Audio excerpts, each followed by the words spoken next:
आम आदमी पार्टी की मुश्किलें बढ़ती जा रही है। पार्टी के मुखिया और दिल्ली के सीएम अरविंद केजरीवाल सपने देख रहे हैं कि वो कांग्रेस से हाथ मिलाकर बीजेपी को हरा देंगे और फिर सीबीआई और ईडी से उनका पीछा छूट जाएगा। 2024 का चुनाव केजरीवाल के लिए काफी महत्वपूर्ण है, क्योंकि कथित शराब घोटाले से लेकर शीश महल मामले में केजरीवाल और उनकी पार्टी आरोपों के घेरे में है।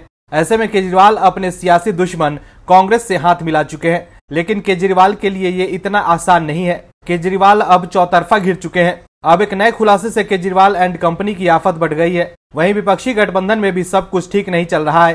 पहले देखिए केजरीवाल एंड कंपनी को लेकर क्या खुलासा हुआ है, फिर बताएंगे आपको कि कैसे केजरीवाल के मंसूबों पर पानी फिरता जा रहा है और कैसे कांग्रेस और आप एक दूसरे का खेल बिगाड़ने में लगी हुई है। तो बने रहिए वीडियो में अंत तक और देखिए हमारी ये खास रिपोर्ट। 2012 में एक पार्टी का जन्म हुआ, नाम पड़ा आम आदमी पार्टी। आंदोलन से निकली इस पार्टी पर देश की लोगों की नजरें गड़ी थी कि ये पार्टी भारतीय राजनीति में कुछ बदलाव लेकर आएगी। पार्टी के पहले संयोजक बने अरविंद केजरीवाल।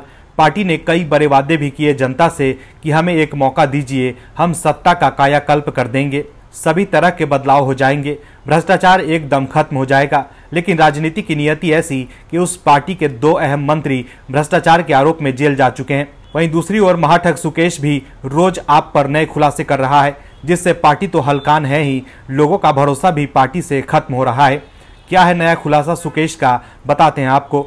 दरअसल जेल में बंद ठग सुकेश चंद्रशेखर ने दिल्ली के उपराज्यपाल को एक पत्र लिखा है। इसमें उसने मुख्यमंत्री अरविंद केजरीवाल और पूर्व स्वास्थ्य मंत्री सत्येंद्र जैन को एक private firm metropolis laboratory and pathology centre को मेडिकल कॉन्ट्रैक्ट देने के लिए नियमों का उल्लंघन करने का आरोप लगाया है। उन्होंने आरोप लगाया है कि गोवा चुनाव के लिए प्राइवेट कंपनी ने आम आदमी पार्टी को 13 करोड़ रुपए दिए थे। सुकेश ने अपने पत्र में लिखा कि केजरीवाल सरकार ने मुख्य रूप से दिल्ली जेल के सभी कैदियों के लिए दिल्ली सरकार के तहत विभिन्न अस्पतालों के ब्लड और अन्य बायोसैंपल संसाधित करने के लिए एक private firm metropolis laboratory and pathology centre को कई मेडिकल कॉन्ट्रैक्ट्स दिए गए हैं। इस आवेदन शिकायत को दर्ज करने का कारण यह है कि पिछले गोवा चुनाव के दौरान मेरे कर्मचारियों द्वारा मुझे दिए गए सत्येंद्र जैन के निर्देश पर मुंबई में मेट्रोपोलिस लैब के कार्यालय से 3 किस्तों में 13 करोड़ रुपए का भुगतान एकत्र किया गया था। सुकेश ने अपने पत्र में आरोप लगाया है कि इसके बाद मेरे स्टाफ ने मुंबई मेट्रोपोलिस के कार्यालय से 7-8 घंटे में 2 किस्तों में 13 करोड़ रुपए की राशि एकत्र की और जैन द्वारा लगातार समन्वय किया गया। 13 करोड़ में से 5 करोड़ जैन के चचेरे भाई डॉक्टर हिमेश को बेंगलुरु भेजे गए, जो बेंगलुरु के इंदिरा नगर में रहते हैं।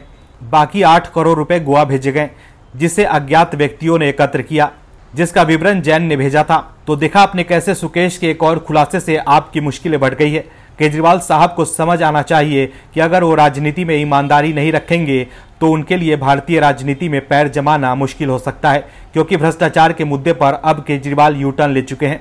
10 साल पहले वो जिन विपक्षी नेताओं पर भ्रष्टाचार का आरोप लगाकर उन पर निशाना साधते थे, आज वो उन्हीं के साथ गठबंधन कर चुके हैं। लोकसभा चुनाव 2024 से पहले सभी विपक्षी दल एक साथ आ गए। सभी दल एक दूसरे के साथ जीने मरने की कस्में खाने लगे, लेकिन सभी दलों के महत्वाकांक्षी हित आगे आ गए। जैसे केजरीवाल साहब के आ गए और कांग्रेस टेंशन में आ गई। कांग्रेस को पता है केजरीवाल की नीति झूठ बोलो और राज करो की है, और केजरीवाल साहब की राजनीतिक महत्वाकांक्षा भी किसी से छिपी नहीं। राजनीतिक महत्वाकांक्षा के आगे ही बेबस होकर तो केजरीवाल साहब कांग्रेस से भी हाथ मिलाने से गुरेज नहीं समझ रहे थे। 2024 लोकसभा चुनाव के लिए आम आदमी पार्टी और कांग्रेस दोस्ती का हाथ मिला चुके हैं, लेकिन इससे पहले दोनों दलों के बीच टकराव भी देखने को मिलेगा। दिल्ली और पंजाब में कांग्रेस से सत्ता छीन चुकी आम आदमी पार्टी ने अब राजस्थान विधानसभा चुनाव में अकेले सभी 200 सीटों पर चुनाव लड़ने का ऐलान कर दिया है। पार्टी जल्द ही उम्मीदवारों का ऐलान भी करने जा रही है। कांग्रेस और बीजेपी के बीच सीधी लड़ाई वाले सूबे में तीसरी ताकत की एंट्री से राजनीतिक समीकरण बदल सकते हैं। आम आदमी पार्टी का सभी 200 सीटों पर चुनाव लड़ना कांग्रेस के लिए ज्यादा टेंशन की बात हो सकती है, क्योंकि दिल्ली, पंजाब, गोवा से लेकर गुजरात तक में यह दिख चुका है कि अरविंद केजरीवाल की पार्टी ने कांग्रेस के वोट बैंक पर ही कब्जा कर लिया है।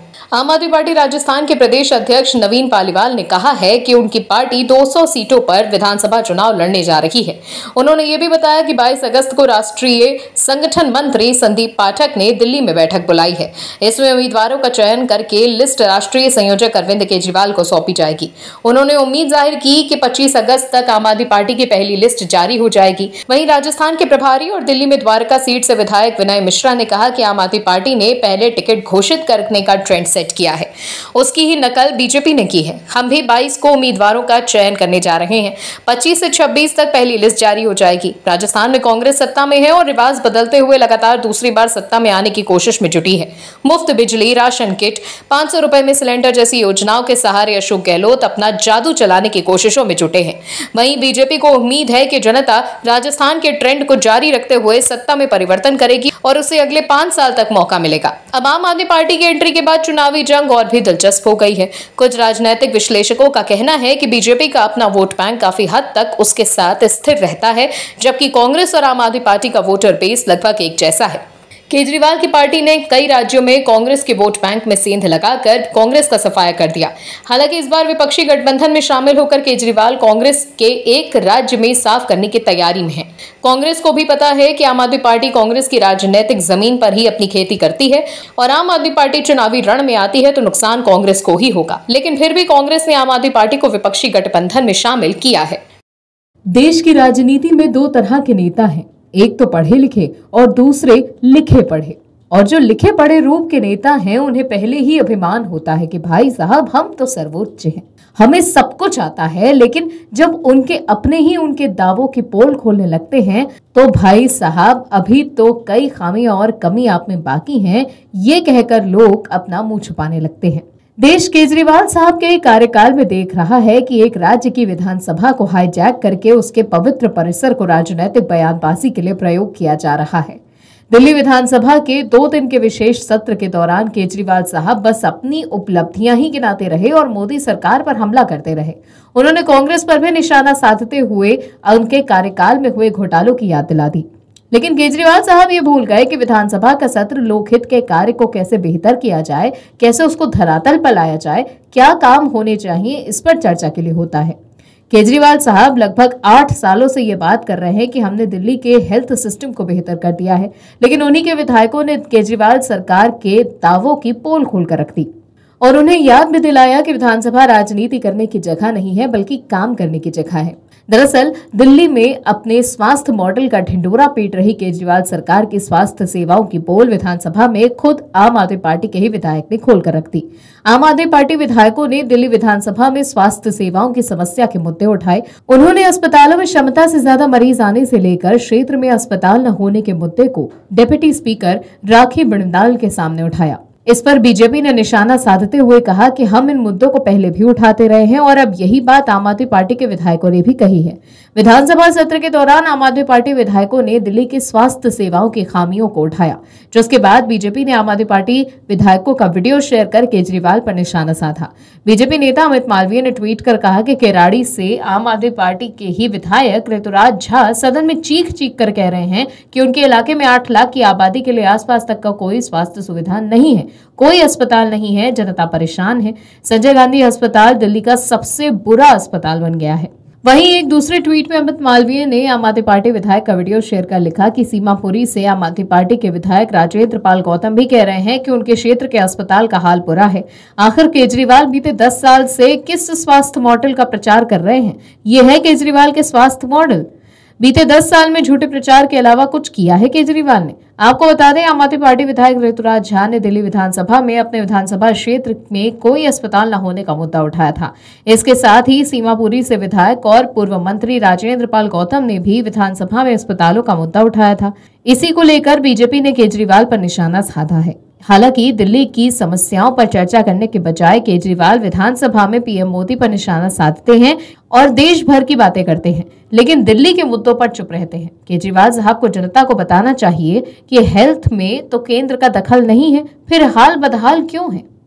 विपक्षी गठबंधन I.N.D.I.A में शामिल कांग्रेस और आम आदमी पार्टी के बीच टकराव लगातार बढ़ता जा रहा है। कांग्रेस के वरिष्ठ नेता संदीप दीक्षित ने एक बार फिर आम आदमी पार्टी पर जबरदस्त प्रहार किया है। सीएम केजरीवाल की दिल्ली को पूर्ण राज्य का दर्जा दिए जाने की मांग को लेकर कांग्रेस नेता संदीप दीक्षित ने कहा कि एक समय था जब हमें लगता था कि दिल्ली को पूर्ण राज्य का दर्जा मिलना चाहिए, लेकिन जिस तरह से अब दिल्ली काम कर रही है, केंद्र और दिल्ली सरकार के बीच जिस तरह का सत्ता का बंटवारा है, उसमें ज्यादा बदलाव की जरूरत नहीं है।